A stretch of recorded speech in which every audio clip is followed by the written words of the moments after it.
Well, thank you so much for joining this webinar. It's one of our webinars in Lessons from the Field series, where experts and leaders of various advocacy organizations share their experience and successes or even failures. And today we have Maria from Colorectal Cancer Canada organization, and she will share the Get Personal program that empowers cancer patients and raises awareness and advances education to personalized cancer care. And she will tell you more about that in this webinar. Maria, the floor is yours. Go ahead. Yeah, thank you, Vilma, for the introduction, and thank you to Genetic Alliance for allowing us to showcase what we do. So hi, everyone. I'm Maria, and I'm Program Manager at Colorectal Cancer Canada. Colorectal Cancer Canada, or CCC, is Canada's nonprofit colorectal cancer patient organization. We're dedicated to colorectal cancer awareness and education, supporting patients and caregivers, and advocating on their behalf. Our goal is to reduce the incidence and mortality of colorectal cancer in Canada and to improve the quality of life for patients, their families, and caregivers. One of our most prominent programs at CCC is the Get Personal program. And as you all may know, the genomic characterization of cancer allows for better diagnostic, prognostic, and predictive biomarkers, enabling individualized treatment for subgroups of cancer patients to access precision medicines. So CCC's Get Personal program aims to empower cancer patients to obtain personalized cancer care by having unfettered access to their genomic profile so that they may improve their quality of life and increase their survival. We aim to target all Canadians, but specifically the approximate 150,000 Canadians who live with colorectal cancer, as well as the approximate 30,000 Canadians who are newly diagnosed. But more specifically, we aim to target the public at large. And this is mostly done through social media, but we also target cancer patients and caregivers through surveys, support groups, social media, and educational materials. We aim to target healthcare providers through professional conferences, surveys, and the development of educational materials. And lastly, since we're an organization that advocates on both the provincial and the national level, we aim to target federal, provincial, and territorial healthcare professionals and policy advisors. The Get Personal program has 3 pillars: awareness and education, support, and informing health policy. In the next few slides, I'll be going through some of our activities, but just to give you a brief idea, in terms of awareness and education, we work on several different communication tools, educational materials, conferences, and workshops. To support, we make sure to ensure patient centricity in the Get Personal program and shared and informed decision-making on testing and treatment. Last but not least, to inform health policy, we launched a 2-phase project, which took into consideration the perspectives of both clinicians and patients and caregivers on molecular profiling in Canada. So this is the 2-phase project. We really wanted to have a landscape of how molecular profiling is being performed in Canada. So the first phase of the project was an environmental scan of molecular profiling across Canada from the perspectives of clinicians.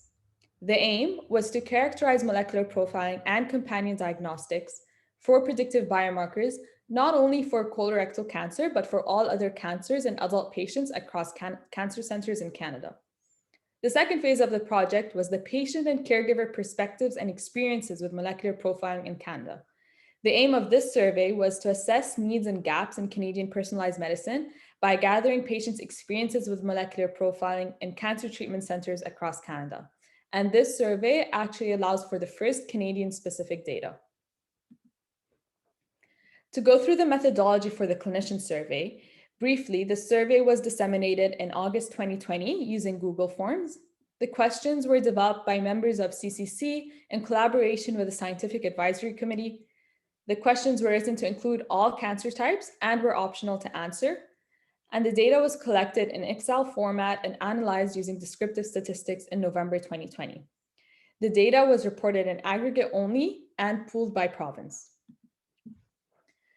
We had an overall response rate of 42 respondents from 26 different institutions. This meant that we had at least 1 respondent per province. The response rate also varied by cancer type. We did have a high proportion coming from clinicians specialized in GI, and most prominently, 49% of our respondents are specialized in colorectal cancer. We also had good representation of clinicians specialized in lung, breast, ovarian, and so on. Our response rate also varied by specialty. So we had respondents who were medical oncologists, some were pathologists, some were laboratory geneticists, and so on. To go through some of our summary results, our survey showed that the type of molecular testing and turnaround time for different biomarkers is dependent on the type of biomarker, the testing modality used at the institution, and the availability of in-house testing at that institution. Therefore, performance of molecular profiling in Canada varies not only across provinces, but sometimes within provinces as well. So two different institutions in one province may have different ways of ordering molecular profiling. Another finding showed that the average turnaround time is 3.26 weeks when it comes to next generation sequencing. Longer turnaround times means that the patient is not receiving the right targeted treatment at the right time. And this is particularly important when we're trying to determine first-line therapy for patients. According to our respondents, the earliest stage at which cancer patients at their institutions are offered molecular testing to explore their options really varies. Some clinicians are ordering it for patients as early as stage 1, but some are only ordering it for stage 4 patients. Now, different provinces have been trying to do reflex testing for patients of earlier stages, which is great, and we hope that different provinces also follow suit. 69% of our respondents reported that molecular profiling is used to make patient care decisions, mostly for patients with metastatic disease. And also more than half of our respondents reported that this is only done if there's a Health Canada approved therapy associated with that biomarker. 86% of our respondents reported that medical oncologists are ordering molecular profiling for their patients. But when we asked them who they think should be ordering molecular profiling, they also mentioned that pathologists should be able to also order molecular profiling for patients at the time of diagnosis. This comes to show that only 31% of our respondents report that they will have the results in time to decide first-line therapy for between 50 to 75% of their patients. Lastly, as reported by our respondents, the main challenges to molecular profiling included inadequacy and insufficiency of samples, the inadequate reimbursement for the test, the unavailability of a certain test at the institution, and again, long turnaround times. So for some of our conclusions for this survey, molecular profiling is not currently uniformly a standard of care in Canada. And so the lack of standardized guidelines and coordination between centers may prevent the administration of precision oncology care in Canada. So our survey results really can help promote precision medicine and create equitable care across the Canadian provinces and across patients of different tumor sites. But in addition to generating knowledge of current profiling practices, this research could influence the health of Canadians on a broader scale by informing decision-making, influencing standardization of cancer care, and lastly, enabling capacity building and patient-driven research. Now, for the second phase of this two-phase project, we took into consideration the perspectives of patients and caregivers.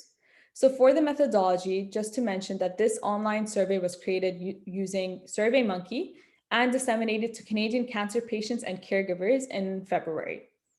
It was disseminated to patients through our social media, but also via social media and communication with other patient organizations. We really wanted this survey not to be biased to just colorectal cancer patients. So we made sure to try to get as many patients from different tumor sites. The respondents were asked to answer questions related to their knowledge and awareness of biomarker testing, their experience with it, any difficulties that they faced, and their value of molecular profiling. The data was collected in Excel format and analyzed using descriptive statistics in May 2021. We had an overall response rate of 128 patients from across Canada with representation from all provinces and one territory. The majority of our participants were patients between the ages 50 to 70. They had at least a bachelor's degree or higher. Most were also female and not working. As I mentioned, we tried to have different tumor sites represented in this survey. A majority were colorectal cancer, but we also had different tumor sites well represented. For some of our summary results, among all our respondents, 69% of the participants said that they were unaware that biomarkers could help determine the best treatment for them when they were diagnosed. More than half also said that their oncologist did not offer them molecular profiling prior to determining their treatment. This comes to show that only 16% of respondents said their oncologist or another member of their medical team explained molecular profiling before treatment started. And only 26.6%, so that means 34 respondents from our total of 128 respondents, received molecular profiling. And just to reiterate, this really varies by tumor site. So for colorectal cancer patients, only 26% of them did actually receive molecular profiling. But for our 3 lung cancer patients that participated in this survey, all of them actually received biomarker testing. So for these 2 graphs, this is just showing that before receiving molecular profiling, obviously none of the patients received targeted therapy or immunotherapy. But after receiving molecular profiling, 23.5% of them were actually eligible to targeted therapy or immunotherapy.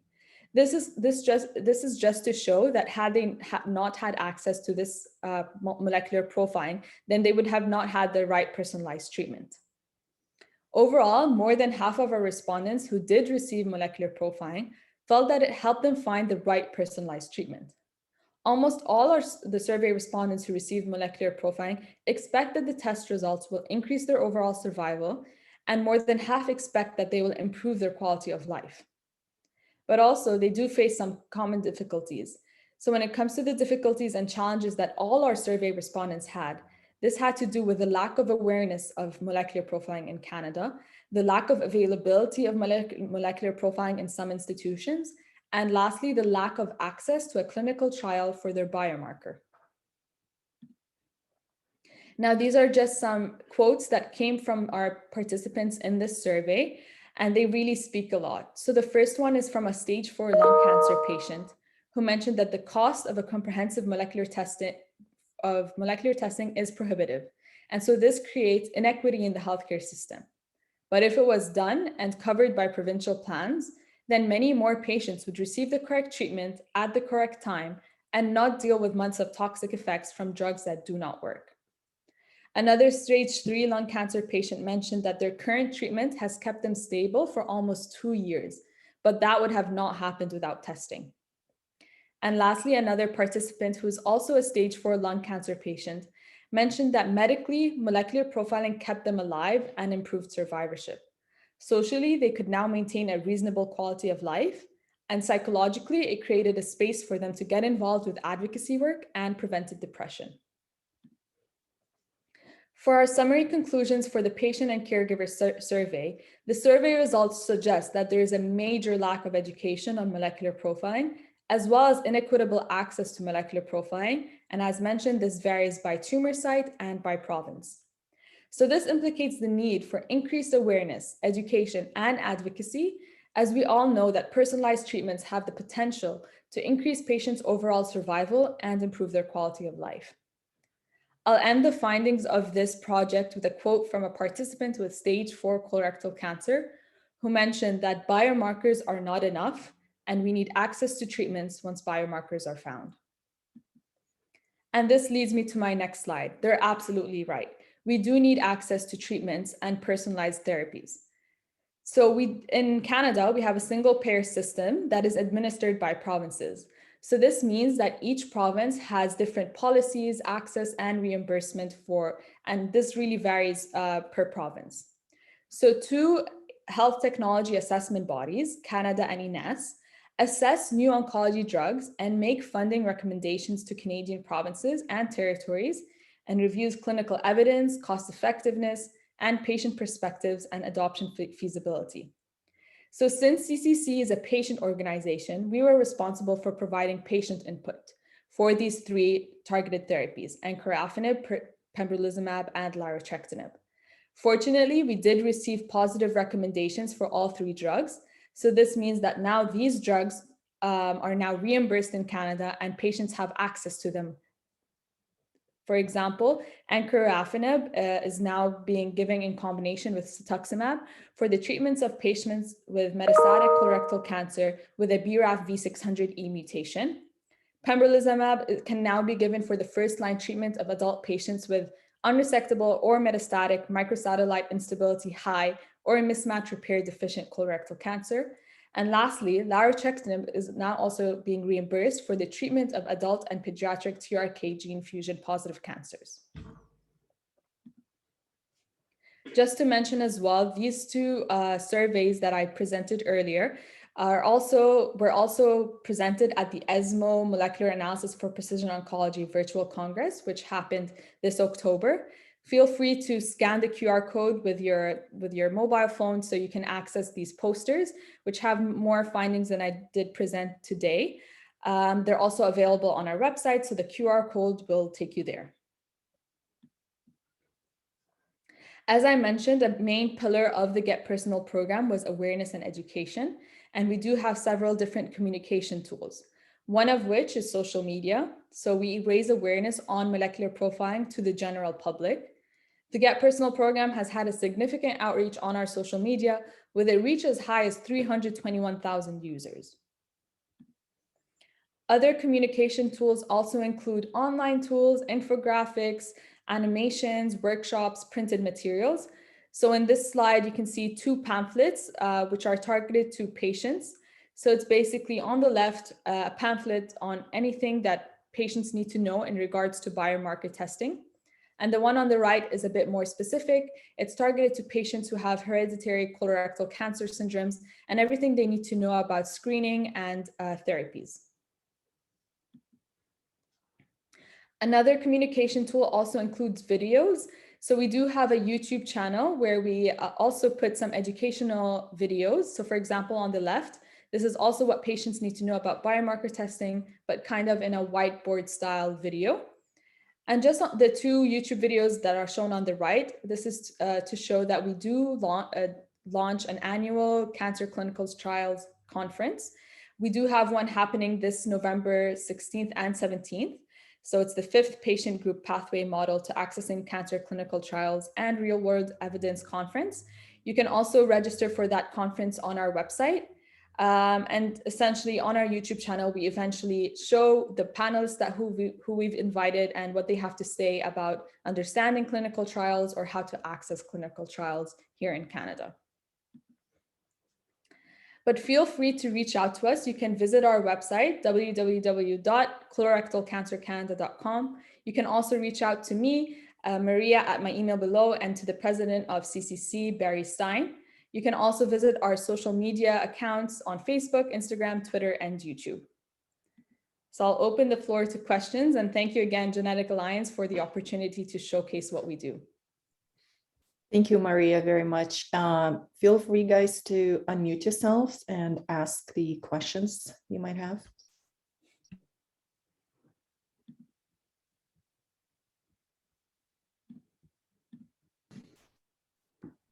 And Maria, what's next in your, are you planning on doing different surveys, and what's next in your Get Personal program? Exactly, good question. So this is a survey that we're planning to launch annually because we do want to see how things are changing from year to year in Canada. So something that may be ordered differently in 2020 is now, as I mentioned, provinces are doing things differently. They're now doing more reflex testing for stages, for earlier staged patients. So I think our survey is really going to start to change from year to year, and we get to see how things are advancing here in Canada, especially as new targeted therapies are now reimbursed for. There's also new drugs that are being approved by Health Canada. We hope this also affects how molecular profiling is being ordered in institutions here. Oh, that's great. There's a question from Barry. He just posted in the chat. Any plans for a follow-up survey, and has any province advanced access to molecular profiling for patients? Yeah, exactly. So a follow-up survey is going to be launched this year. Again, it's going to really help us see how things are advancing in Canada. And yes, so we do have the province of Ontario who is now doing reflex testing for stage 2 colorectal cancer patients. But it all comes down to, since we don't have standardized guidelines here in Canada, you can see how different provinces get to do or order molecular profiling differently. So what we really want to advocate for is having these standardized guidelines so that the different provinces could be all performing molecular profiling in the same manner, which means that all patients, wherever they are in Canada, have equal and equitable access to molecular profiling. Okay, thank you. If there are no more questions, we will just end a little bit early. Oh, there's one more. What do patients need to know about how profiling can help them? So I think, as the survey questions show, we did ask them if their doctor or their medical oncologist is educating them about molecular profiling, and most said that they're not receiving the right education. So what we do try to educate patients about is not only what molecular profiling is, but to actually request this to their doctor. Am I eligible for molecular profiling? Do you think I could get a more targeted therapy? So this comes from the patient side, but also I feel like through the Get Personal program, we want to also target healthcare professionals and tell them how important it is to at least offer this at diagnosis, because they may be eligible for a more targeted therapy instead of standard chemotherapy. And this is, again, is particularly important for first-line therapy. Okay, and how about accessing clinical trials? How can profiling help patients to access? Yeah, of course. So this is a major thing here in Canada. We try to have more access to clinical trials, but to do that, we need to profile patients to see if they have the correct mutation, to see if they're eligible for a clinical trial that is offering this targeted therapy. So more access to molecular profiling means more access to clinical trials, which also means more access to targeted therapies. And then patients can have an improved overall survival and quality of life.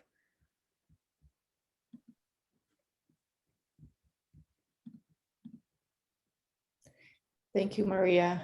Any last words, any last thoughts before we stop?